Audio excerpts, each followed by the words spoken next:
किया जाता है, ए कटुए ए मुल्ले बैठ जा। जब सड़कें सुनी हो जाती हैं तो संसद आवारा हो जाती है। अगर न लेता होता तो भारत विश्व विजेता होता। मैं सोन चिड़ैयन की बगियन में बिस्तर डाल के लेटा होता। यही जवाब है मेरा। जो है अजीत दादा जो है जेल जाइंग, यही वर्ड है, जेल जाइंग एंड चक्की phishing and phishing and phishing. और ये बेशर्म लोग हैं सत्ता में बैठे लोग। जब भाजपाई हो ये बताओ कि अजीत दादा पवार कौन से जेल में चक्की पीस रहे हैं। अंधभक्त कहते हैं I am stand with Israel, Devendra Fadnavis है, वो कहते हैं मन से कि मित्रों भाइयों बहनों जो है अजीत दादा जो है जेल जाइंग, यही वर्ड है, जेल जाइंग एंड चक्की phishing and phishing and phishing. तो आज हम जनता तो देख रहे हैं ना, अब पूछ भी रहे हैं कि अबे भाजपाई हो ये बताओ कि अजीत दादा पवार कौन से जेल में चक्की पीस रहे हैं। ये तो बताना चाहिए ना। जी बिल्कुल।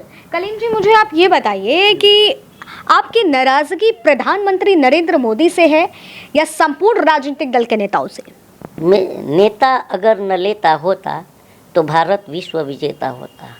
मैं सोन चिड़ैयन की बगियन में बिस्तर डाल के लेटा होता। यही जवाब है मेरा। अच्छा, तो मतलब आप नेताओं को इस निगाहों से देखते हैं? जी हाँ। क्या ज़रूरत आन पड़ी है कि आज नेताओं को इस निगाहों से देखना पड़ रहा है? देखना पड़ रहा है यार, बच्ची सुरक्षित नहीं, महिलाएं सुरक्षित नहीं है।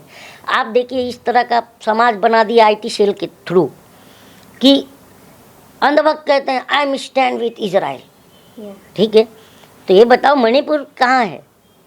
देश से बाहर है क्या? मणिपुर के टाइम पे क्यों नहीं स्टैंड होते हो?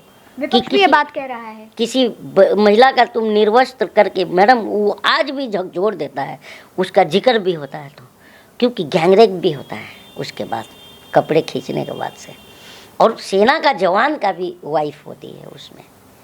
कितनी डूब के मर जाना चाहिए सरकार को चुल्लू भर पानी में। ज़रूरत आन पड़ी है। हाँ, डूब के मर जाना चाहिए। और ये बेशर्म लोग हैं सत्ता में बैठे लोग। ये बताइए कि, और सवाल सिर्फ बीजेपी नहीं है, आपने सारी पॉलिटिकल पार्टियों की बात कही। ये बताइए जब दानिश अली को संसद के अंदर, हम कहाँ से, अमरोहा से सांसद हैं जी, संसद के अंदर क्या किया जाता है, ए कटुए ए मुल्ले बैठ जा। उस समय बीएसपी क्यों नहीं स्टैंड होती है? बीएसपी भी कहाँ है? तो यहाँ पर आप सबसे बड़ा फेलियर बीएसपी का भी देख रहे हैं। बिल्कुल। जो मिशन कांशीराम को मैं पढ़ा हूँ, कांशीराम जी को, जो मिशन कांशीराम जी का था उसको मायावती जी नहीं लेके चल रही हैं। अब नहीं चल रही हैं, बिल्कुल नहीं। लेकिन उनकी पार्टी दल पार्टी तो यही बात कहती है कि संविधान के उससे वो चलती हैं, इसीलिए आज संविधान के प्रति आगे बढ़ रही हैं। अच्छा, तो संविधान पर चलती हैं, हर पार्टियां तो यही कहती हैं। संविधान बताइए, कुंवर दानिश अली संविधानिक शपथ लेके ही तो सांसद बना था। अगर संविधान पे होते तो बीएसपी उनके लिए रास्ते पर आना चाहिए नहीं। लोहिया जी क्या कहते थे कि जब सड़कें सुनी हो जाती हैं तो संसद आवारा हो जाती है। कहते हैं नहीं, मैं नहीं कह रहा हूँ। तो सड़कों पर कहाँ दिख रहे हैं ये? जो पार्टी आंदोलन से खड़ी हुई, कांशीराम जी साइकिल से जा करके अपने ऑर्गेनाइजेशन को खड़ा किया, अपनी पार्टी को खड़ा किया। अब कहाँ है? हम तो देखते हैं बहन जी को, वो क्या करती हैं, ट्वीट करती हैं खाली। आपने कहीं देखा आंदोलन में? हाँ नहीं। और अभी आपके चैनल पर मेरे को आपके जो बीएसपी के अंधभक्त हैं दुनिया भर के अभी नीचे कमेंट में गाली देंगे जब वीडियो छोड़ोगे आप तो, क्योंकि इसके पहले भी मैंने देखा था, जबकि मैंने नहीं कुछ गलत तो कहा नहीं। ये होना चाहिए यार कि अगर जो पार्टी भीमराव अम्बेडकर जी को मानती है तो भीमराव अम्बेडकर जी क्या कहते थे? शिक्षित हुआ, मराठी में कहते थे, शिक्षित हुआ, संगठित हुआ, मग संघर्ष करा। तो शिक्षा की बात कही और संगठन की बात कही, कहाँ दिख रहा है? और उसके बाद संघर्ष की भी बात कही।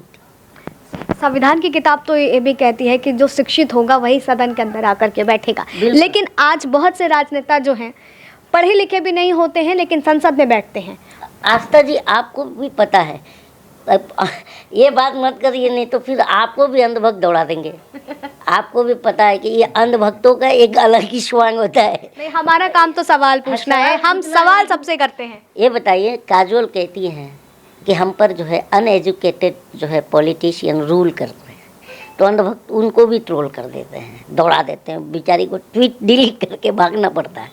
और जब करण सेंगवान कहते हैं कि जो है पढ़े लिखे नेताओं को ये कर, अन अकेडमी वाली का जो टीचर है उनकी बात कर रहा हूँ, तो उनको भी ये लोग नौकरी से निकाल देते हैं और बहुत सारी देखिए कंट्रोवर्सी होती है। तो इनको भक्तों को पता है कि मेरा ही नेता अनपढ़ है। हाँ, लेकिन देखिए, अगर बात की जाए तो अभी हाल ही में एक डाटा निकल करके आया था, एडीआर का था, जिसमें साफ तौर पर लिखा था कि जितने भी हमारे 700 कुछ सांसदों में से 163 सांसद ऐसे हैं जिन पर क्रिमिनल और महिलाओं के साथ दुर्व्यवहार करने के आरोप लगे हुए हैं। और उसके बाद अगर देखा जाए 300 प्लस कुछ सांसद ऐसे थे जो आपराधिक मामलों में सम्मिलित होते हैं, लेकिन आज वो देश चला रहे हैं। चला रहे हैं ना, मोटा भाई भी तो चला रहे हैं ना। मोटा भाई गृह मंत्री, मोटा भाई को भी आप इसमें शामिल कर रहे हैं? क्यों नहीं हुए थे ताड़ी पार? नहीं हुए थे? मैं गलत कह रहा हूँ तो मुझे फांसी चढ़ा दो। जी नहीं हुए थे? बिल्कुल। तो बिल्ली से दूध की रखवाली कराएंगे तो दूध बचेगा? हाँ, तो ये कानून चला रहे हैं, ये कहाँ से कानून सुरक्षित रहेगा? देखिए, धरने पर बैठी औरत का बलात्कार कर देते हैं। अगर बलात्कार होता है, जिम्मेदार कौन है? आपके हिसाब से क्या लगता सरकार है। है? सबसे बड़ा फेलियर आप बताइए, हम सरकारें ही क्यों चुनते हैं? जनता। जाहिर सी बात है, देश को सुरक्षित रखना, देश को आगे बढ़ाना, देश का विकास करना, आने वाली जो नस्लें हैं उनका फ्यूचर सही हो जाए। हाँ, लेकिन ये क्या करते हैं? पढ़ लिख करके बोलते हैं पकौड़ा तलो।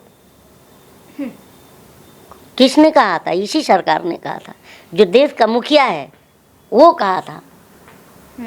बताइए, आज पूरा इंडिया गुट इकट्ठा है।